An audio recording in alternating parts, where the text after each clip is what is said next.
आजकाल जेव्हा मी Instagram open करते तेव्हा माझ्यासमोर कैरीच्या पन्ह्याच्या रेसिपीज सजेस्ट होत असतात आणि मी जी मराठी सीरियल बघते त्यात सुद्धा काल 2 बहिणींनी कैरीचं पन्हं प्यायला घेतलं होतं. आता त्यांनी ते पिलं नाही याचं कारण म्हणजे कुणीतरी त्यामध्ये पपई टाकली होती. आता सीरियल म्हटलं ड्रामा असणार, कुणीतरी विलन असणार, हे चालूच असणार. असो, म्हटलं आपण हे कैरीचं पन्हं बनवून बघूयात.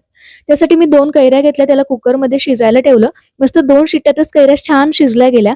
कैऱ्यांचा असा गर काढून घेतला आणि जितका गर निघलाय ना तितक्याच प्रमाणात आपल्याला त्यामध्ये गूळ टाकायचा आहे. मस्त गूळ टाकून घेतला, मिक्स करून घेतलं. तुम्ही याला मिक्सरमध्ये सुद्धा मिक्स करू शकतात, पण मग याचा कलर लगेच बदलून जाईल. त्यापेक्षा हाताने असं मिक्स केलं ना तरी मिक्स होऊन जातं मस्त. त्यामध्ये मस्त विलायची पूड टाकली. आता तुम्ही याला 2 ते 3 दिवस स्टोअर करून ठेवू शकतात आणि पाहिजे वेळेस एका ग्लासमध्ये 2 चमचे टाकून त्यात पाणी मिक्स करून मस्त पन्हं पिऊ शकतात. आमच्या कोंबडीला ही सुंदर अशी पिल्लं झालेली आहेत आणि संध्याकाळच्या वेळेला आम्ही धानोरे घाटला गेलेलो होतो. जिथे आल्यावर खूप शांत वाटतं. इतके सगळे मंदिर आहेत आणि इतकी शांतता आहेत ना की विषयच नाही.